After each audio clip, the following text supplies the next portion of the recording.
இது கிராமத்து பொக்கிஷன்னு தொடர்ச்சிங்க. நேற்று நம்ம பார்த்தோம் இல்லையா, அதை இன்றைக்கும் பாருங்கள். அந்த அந்த கிராமத்தில் ஒரு பையனும் ஒரு பொண்ணும் ஒருத்தருக்கு ஒருத்தர் விரும்பிக்கிட்டாங்கங்க. விரும்பின உடனேயும் சின்ன பிள்ளையிலேயே அவங்களுக்கு கல்யாணம் முடிச்சு வச்சுட்டாங்க. கல்யாணம் முடிச்சு வச்ச உடனேயும் பார்த்தா அந்த பொண்ணு மேஜரே வரலன்னொன்னையும் அந்த பிள்ளையோ ஒரு 6 மாதம் தள்ளி வச்சுட்டாங்கங்க. தள்ளி வைக்கவும் அவங்க தாய் வீட்டுக்கு போன உடனேயும் அப்புறம் அந்த பிள்ளை பெரிய பிள்ளை ஆயிடுச்சு. பெரிய பிள்ளை ஆயினும் ஆளெல்லாம் ஒன்றா கூடி சடங்கு கழிச்சாங்க. அப்புறம் ஒரு 6 மாதம் கழித்து அந்த பொண்ணையும் அந்த பையனுக்கும் பெரியவங்களா சேர்ந்து கல்யாணம் கழிச்சு வச்சுட்டாங்க. முடிஞ்ச உடனேயும் அந்த அம்மாவுக்கும் அந்த பையனுக்கும் முதல்ல ஒரு பெண் குழந்தை பிறந்தது, 2வது ஒரு பெண் குழந்தை பிறந்தது, 3வது ஒரு பையன் பிறந்தாங்க. இப்படியே 5 குழந்தைகளும் பிறந்தது.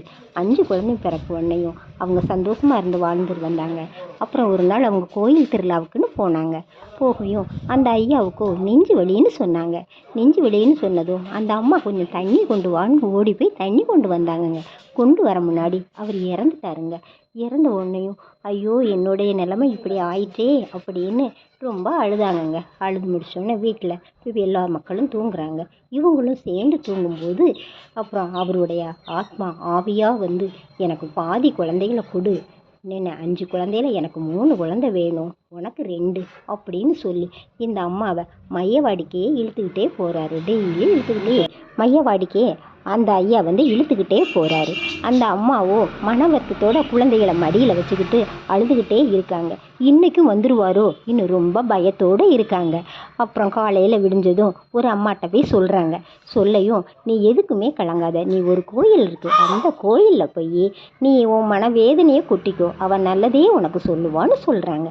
இவங்க கோயிலில் போய் தாயே நான் 5 குழந்தைங்கள் வச்சுருக்கம்மா, என் புருஷன் என் கணவர் என்னை விட்டுட்டு போயிட்டாரு, போகையும் எனக்கு ரொம்ப சோதனையாக இருக்குமா, பிள்ளைகளை பங்கு கொடுன்னு சொல்கிறாருமா, எனக்கு சங்கடமாக இருக்குது தாயே, புருஷன்தான் போயிட்டாரு, பிள்ளைகளோடு இருந்து நான் வாழலான்னு பார்த்தா அதுவும் என்னால் முடியலையே, எனக்கு நீதாம்மா தீர்ப்பு சொல்லணும், சொல்லு தாயே அப்படின்னு இந்த அம்மா அழுகுறாங்க. அழையும் கோயிலுக்கு பின்னாடி ஒரு நாகமாக அந்த அம்மா உருவெடுத்து வராங்க. மகளே நீ கலங்காத, நீ வீட்டுக்கு போ, உன் குழந்தைகளை காப்பாற்றி கொடுக்கறது என்னோட பொறுப்புமா, போமா அப்படின்னு அந்த அம்மா சொல்லிடாங்க. மன நிம்மதியோட சாமி கும்பிட்டாங்க. கும்பிடையும் அந்த சாமியும் நீ வீட்டுக்கு போமா, எல்லாம் நன்மையாகவே இருக்கும்னு சொன்னாங்க. இவங்களோ சரிம்மான்னு வீட்டுக்கு வந்துட்டாங்க.